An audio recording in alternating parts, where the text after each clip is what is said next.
Rodrigo Constantino, muito boa noite, seja bem-vindo, Consta. Eu já vou trazer aqui a declaração do líder do PL na Câmara dos Deputados, o deputado Sóstenes Cavalcante, que já se manifestou a respeito da cassação dos deputados. Ele disse o seguinte: trata-se de uma decisão grave que lamentamos profundamente, que representa mais um passo no esvaziamento da soberania do parlamento.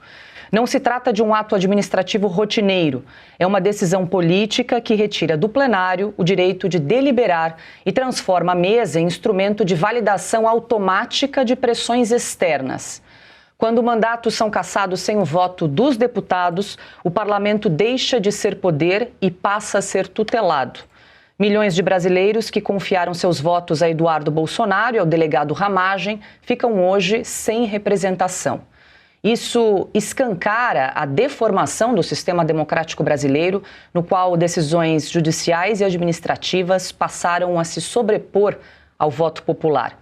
Seguiremos lutando por todos os nossos parlamentares e brasileiros hoje exilados fora do país, vítimas de perseguição política promovida por setores do judiciário. Hoje foram eles. Amanhã pode ser qualquer parlamentar que não se submeta. Está aí, então, a declaração, 16 horas e 40 minutos, consta, quando Sóstenes Cavalcante recebe a ligação do presidente da Câmara aí para informar a cassação dos deputados Eduardo Bolsonaro e também Alexandre Ramagem. Boa noite, seja bem-vindo. Boa noite, Paula. Nota impecável do Sóstenes, é por aí mesmo. Boa noite, Piotto, Cauti, Mestre Augusto, toda a audiência da Oeste. Veja, ele quis evitar um novo constrangimento como o do caso da Carla Zambelli. E foi covarde, que tem sido a marca registrada do presidente Hugo Mota, né? Ele tem sido frouxo e se mostrado muitas vezes vassalo do sistema. Não tem coragem de peitar o sistema para defender a independência da casa, né? Lembrando que os poderes são harmônicos e independentes, coisa que não tem acontecido. Outra coisa que chama a atenção, né, Paula, a gente não pode deixar de notar, é que todas essas cassações, seja na mesa, seja até mesmo quando vai a plenário e não aprova com quórum suficiente, mas aí vem a canetada do Alexandre de Moraes, todas elas, sem exceção, têm um viés que é para perseguir os conservadores, os bolsonaristas. Isso já está, ou deveria estar, muito escancarado para todo brasileiro hoje.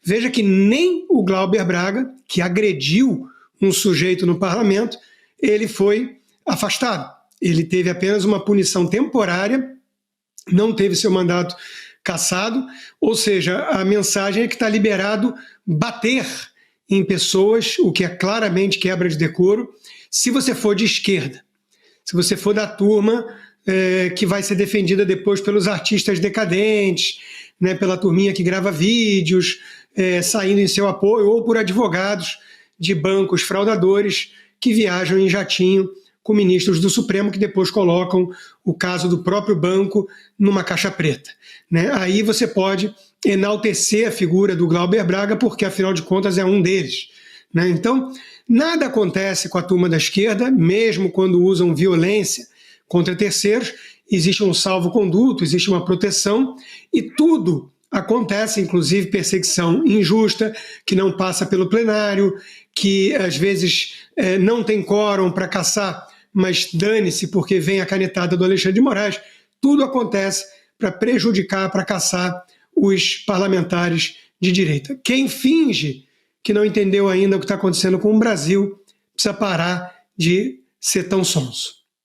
Nunes, boa noite, seja bem-vindo. Dá para dizer que nesse caso o Hugo Mota perdeu mais uma oportunidade de fazer valer a Constituição e dizer, nesse caso, quem decide é a Câmara dos Deputados, Augusto? Mostrou que é frouxo, né? Frouxo. Boa noite, Paula. Constantino, bem-vindo sempre. Piotto, Cauti. Boa noite a você que nos acompanha.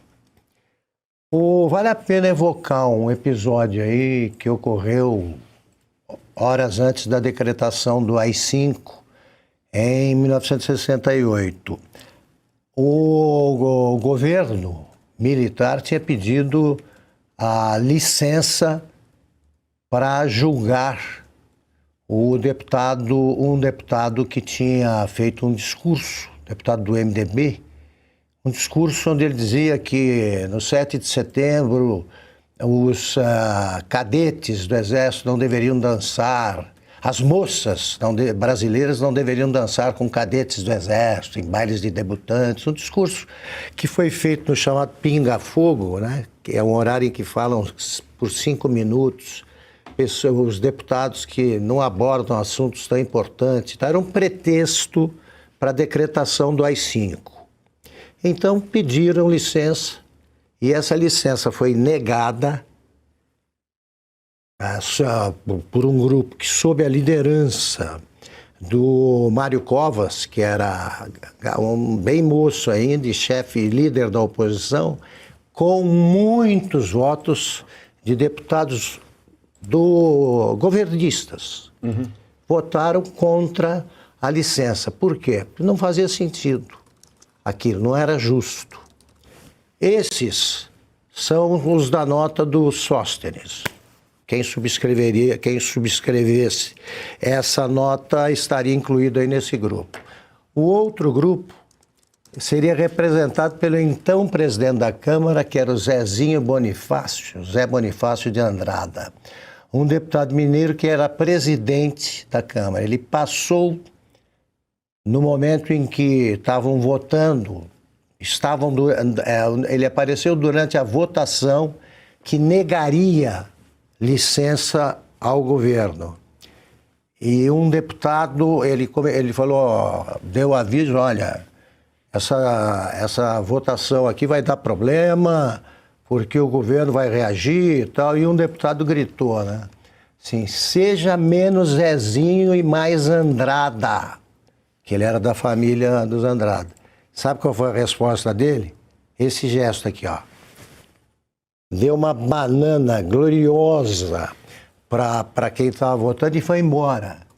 E só voltou depois da reabertura do Congresso, que foi fechado por um tempo, e tivemos o ato institucional número 5. Esses caras não estão lidando nem com o regime militar. Eles têm todas as condições para dizer um não, como esse que foi dito antes do AI-5. Os que votaram contra a autorização a aprovação da licença para processar o deputado Márcio Moreira Alves, era autor do discurso. Esses voltaram, retomaram a carreira e alguns foram longe. Exemplo, Mário Covas. Sim. Voltou ao Senado, inclusive, foi governador de São Paulo.